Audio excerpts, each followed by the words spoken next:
Hi and welcome. I'm John and this is Unique Wargaming. Guys, welcome back. For everyone that's new, this is another pile of shame painting video. As you would have known, this week I didn't have time to get to do a dice roll for the Monday painting video to see what won the vote. So I decided to paint up all 4 of the votes. This is vote number 3, which is the Space Marine Librarian and Terminator Armour from the 10th edition Leviathan box. So for all my regulars here, guys, I would love, thank you very much. I'll see you in a minute.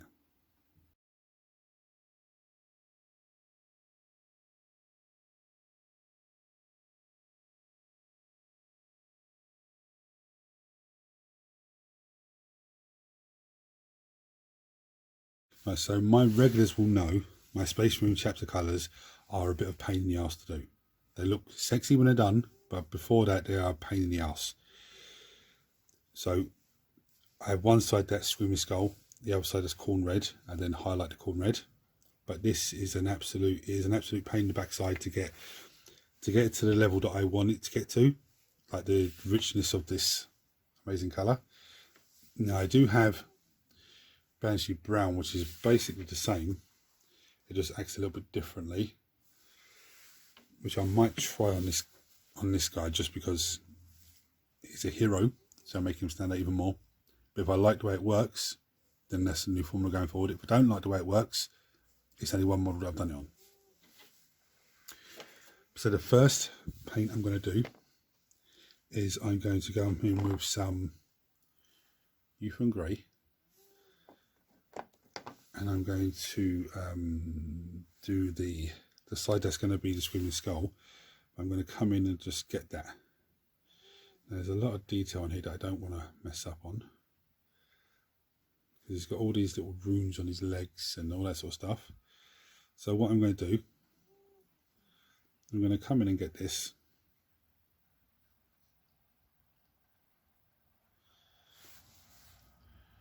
I did just water that down, but not enough. I'm going to come in and just do all of this stuff. Just really just slap it on and tidy the details up afterwards. Okay, let's go for it. Again, I'm not going to do the whole lot on camera. I'm just going to do a bit so you can see what I'm doing.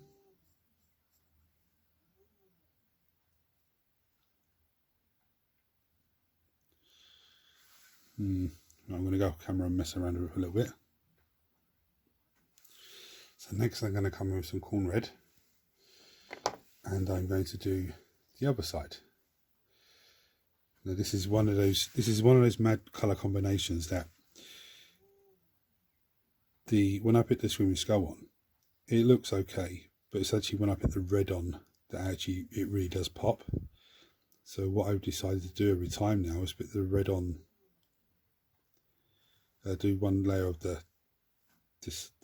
Youth and Grey, then put the Screaming Skull on, the corn red, only because then I can actually see how much it's popped, and rather than just keep adding and adding and adding and not realising that it's actually already there.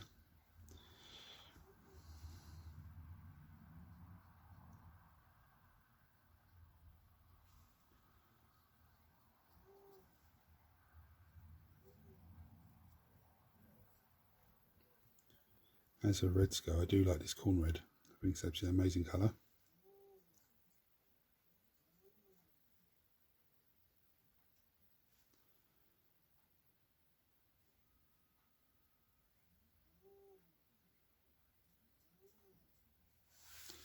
So now all that down a little bit more because I want to be able to get into the details on his shin guards.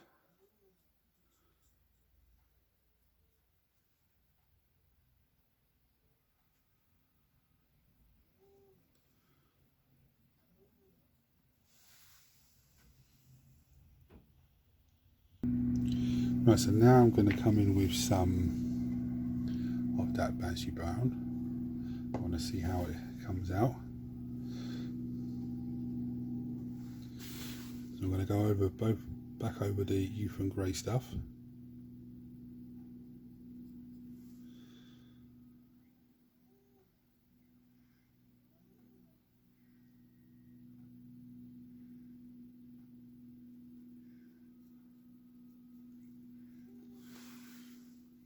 going to see me do the whole thing.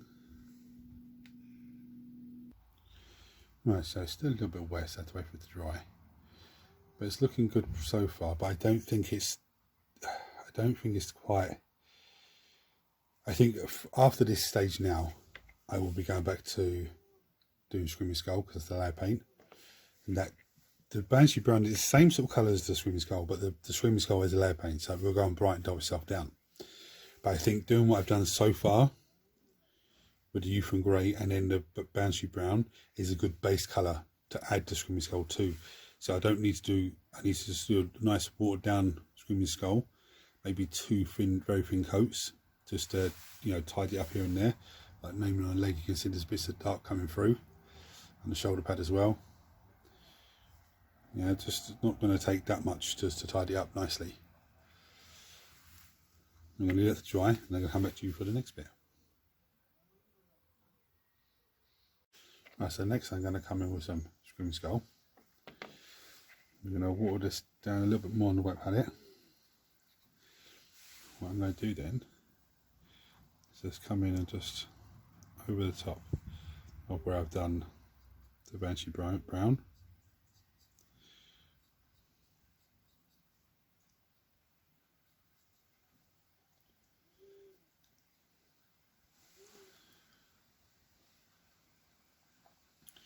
This might take a couple of passes, but hopefully I can get it looking the way that I want it.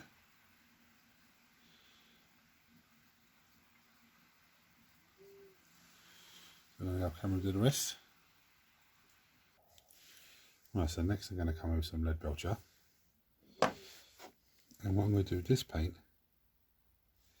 is I'm going to pick out anything that I think is going to be metallic. So it's got pipe in here.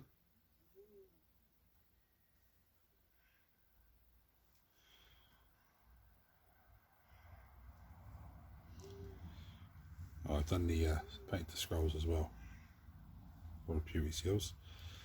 I'm going to get the max blade. Got some special plans for these full sacks here.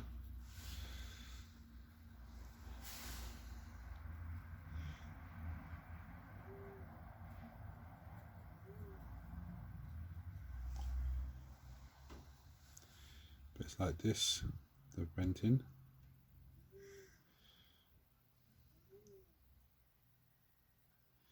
Now with the venting, like on the back, especially on Terminator Armour, you don't need to be super get into every little nook and cranny, because with the black undercoat that does it justice.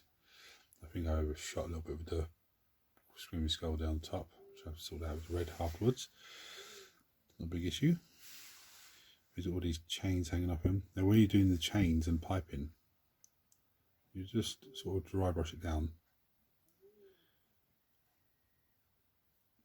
Yeah, when I say dry brushing it down, I'm going the rivets, the indentation on the piping is going one way. I'm going to brush it the opposite way, so it still keeps the black undercoat inside. This piping here, see what I'm going to do there, so brush down it. Brings it all to life without very little effort of you having to go through and just, you know, do unnecessary steps that you don't need to do. Same again with the piping here.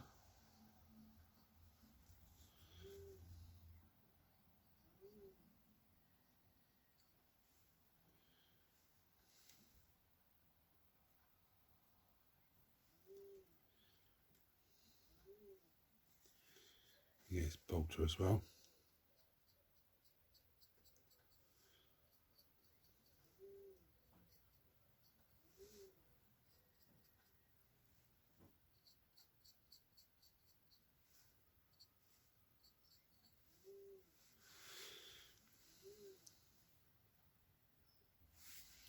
Right, so next I'm going to come in with some Retributor Armour. And I'm going to pick out, there's quite a lot of bits on this model that I really want to make gold and make it really pop off. The first thing is the skull on his knee.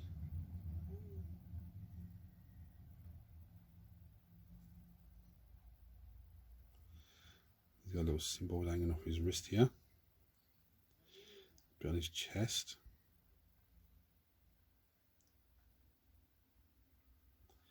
He's got these bits to the side of him. Another one there.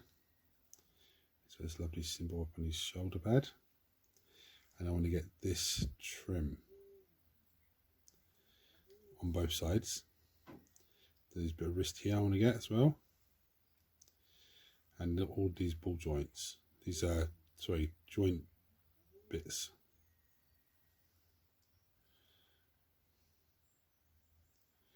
So I'm going to go off camera and do all of those pieces. Right, so where we're at so far. I know the gold with the corn red looks absolutely fantastic because I know that from the world eaters. Now I'm going to come in with some, where did I put it? Some Rhinox hide. He doesn't have much leather on him, but he does have leather hanging off of this.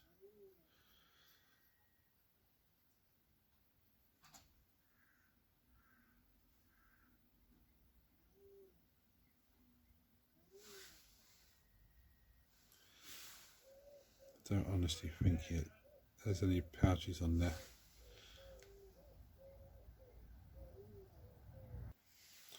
Right, so now I'm going to come in with some Cadian flesh tone. Because his face is exposed. So I'm going to water that down even more on the wet palette. I want it like a wash, basically. I'm going to come in.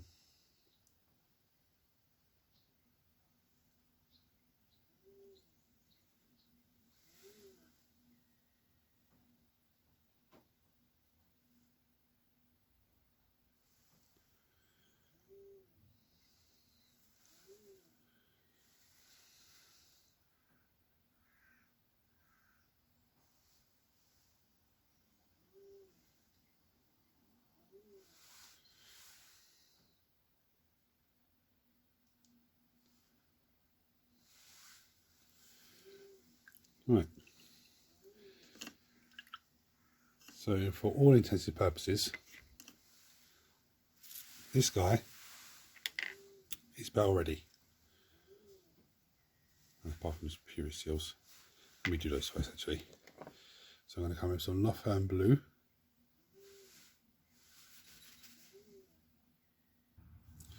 Right, so I'm going to take some Lothern blue. And I'm going to put it on all the purity seals. Now some people are going to say, why are you doing Lothern blue? Why not red? To me, the Lothern blue stands out a lot more. Stars.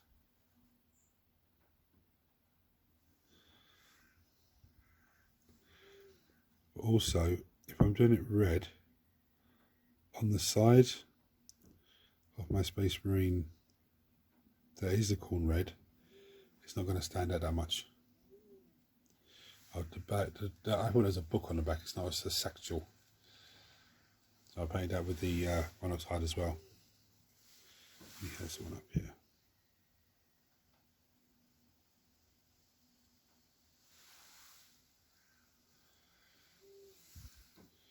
Right, so for all intents and purposes, this guy is battle ready. Now what that means is, everyone that's new, I can put him on the table and away we go.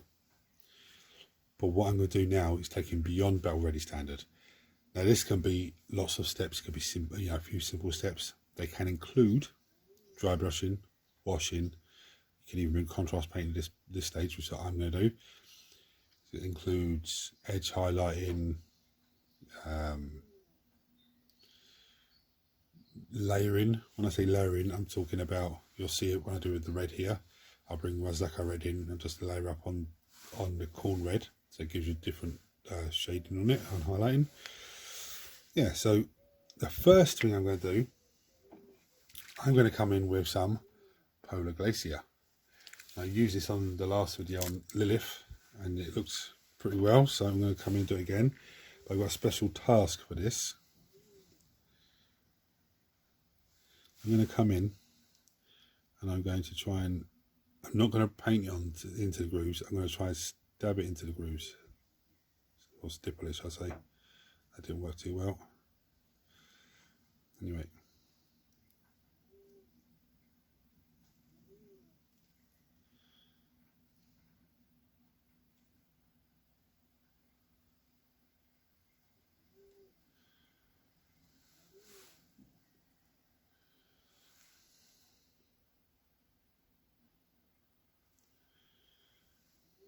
his shoulder here as well.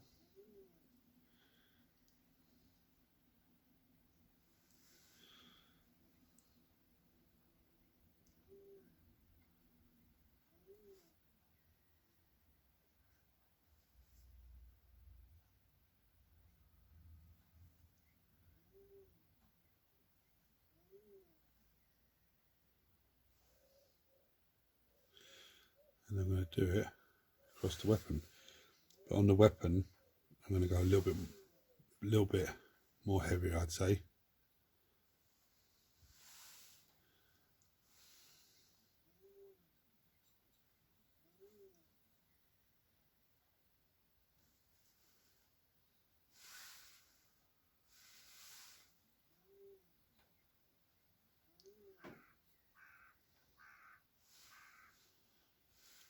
I'm also going to come in, it's on the other leg on the red here, but I don't think it's going to have the same effect on here as it does on the other side because it's a darker colour.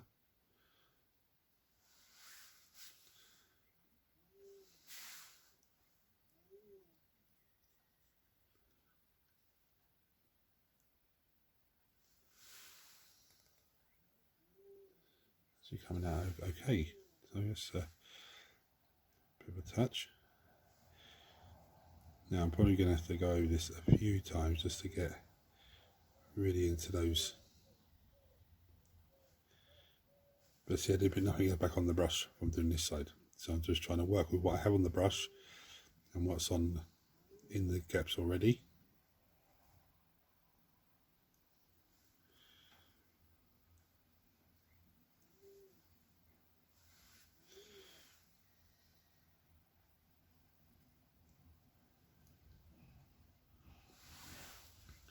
So I'm going to leave that to dry for a few minutes. Right, so now I'm going to come in with some Wazdaka red. And what I'm going to do with this is I'm going to layer this onto the corn red, but I don't want to do the whole square. I'm just going to do a bit in the middle here. Now it looks weird when it goes on, but it will dry itself down.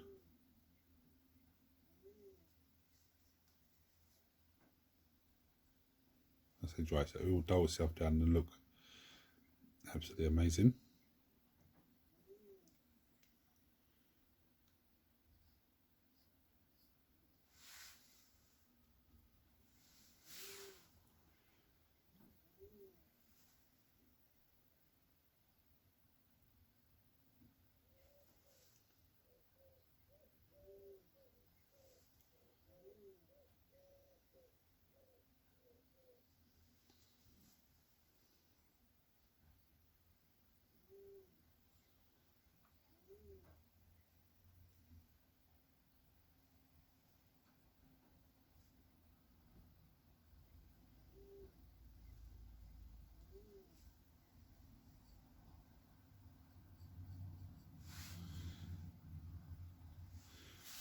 One step I forgot to tell you was you can use dry paint as well, which I'm thinking about doing with this model.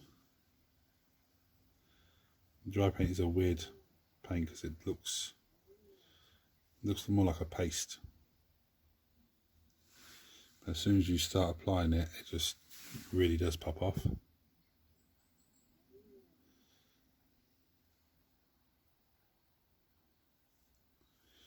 You can see the back of that already. It's giving you that nice little look.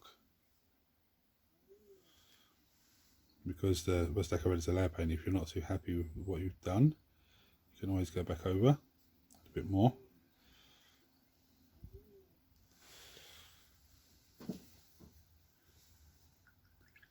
Actually looking good, but it's still looking a bit wet.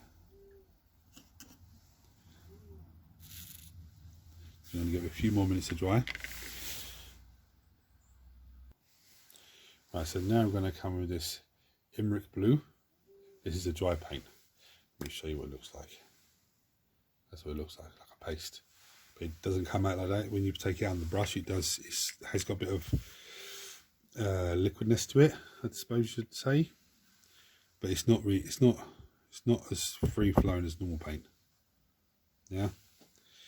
Now, here's the interesting part with this guy. I'll brush as much of it off as I can onto a bit of tissue.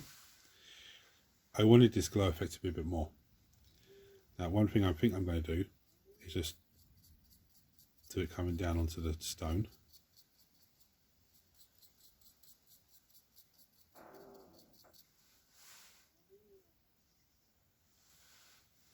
That looks pretty cool. Don't even know if I should do the leg or not. The other thing I wanted to do is light up his face.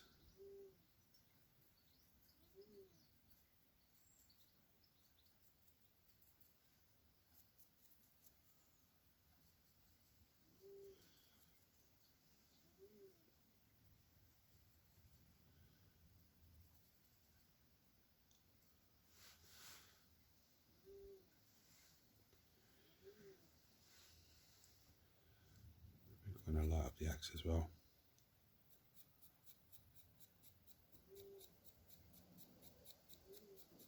There's dry brushing the dry paint across the axe now. Dry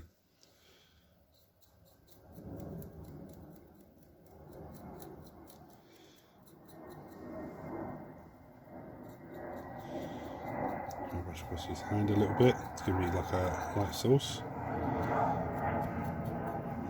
Airplane going over the top.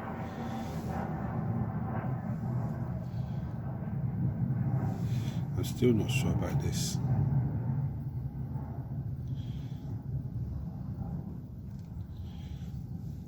Okay, sensible question. It wouldn't be getting off that much light source on the ground if there was only a little bit of range like that. So really, let's give it another little.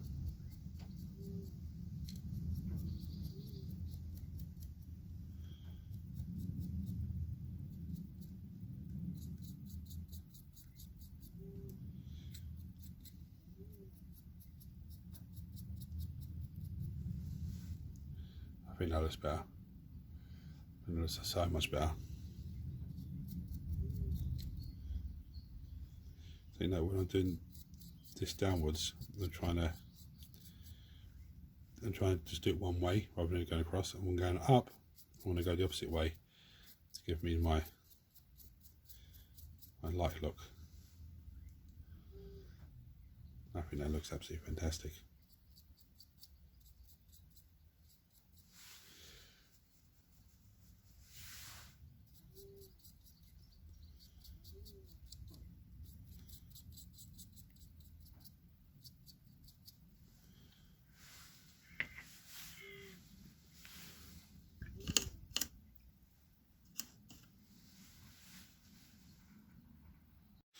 Right, I was just interrupted there by the mechanic buzzing away in my pocket, on the phone in my pocket, because the head gaskets, or the gasket's gone on the car, so he has to strip it all out, and I don't know.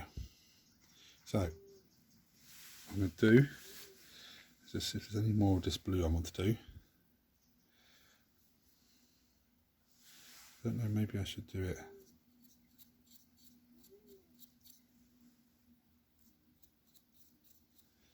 I don't know if that's too much or not. I think that might be too much.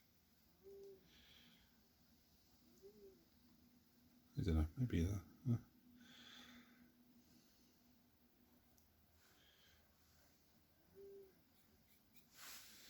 I think it looks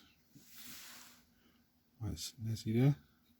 They just come along with the dry paint there to highlight the edge of that blade. Just make it stand out even more.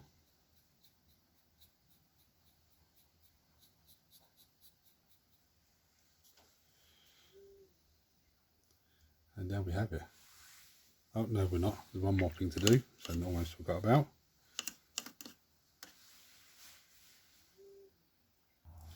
Right, so last thing I want to do is come in with some Agrax Earthshade. This one doesn't appear to be open, but I thought I had an open one.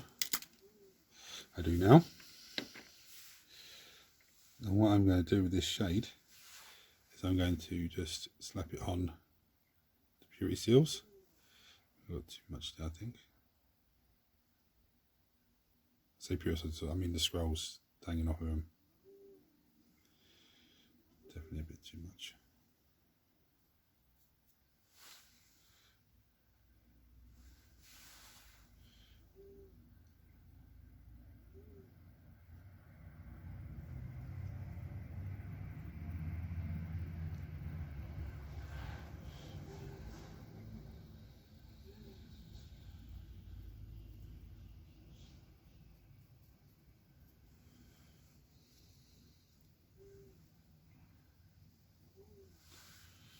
one last thing that I'm going to do.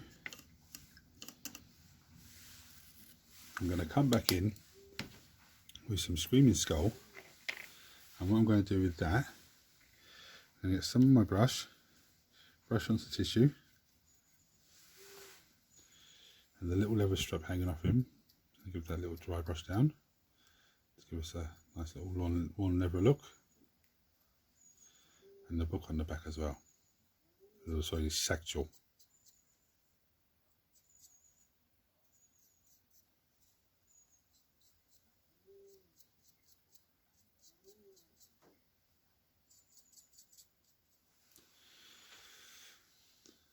And he is done. Doesn't really come out. Actually, that's one thing I should have really done. I'm not quite done yet, fortunately. I'm going back to the dry paint. Some of my brush, to my tissue.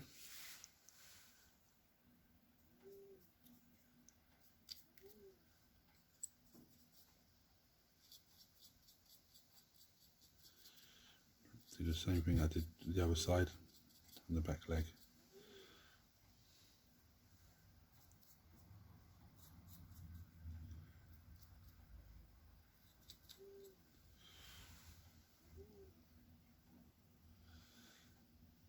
The brush was a bit wet, I think, but it doesn't matter. Still gives me the same. Now he's done. So if you're seeing this for the first time, guys, hit the subscribe button because it costs you absolutely nothing. Turn your notifications on so you don't miss anything. Everyone smash the thumbs up button so it triggers YouTube to share this video with more and more people, which makes this amazing community of you guys grow even more. If you have any thoughts or comments about this model, chuck them below as always, guys. Until next time, thanks for watching.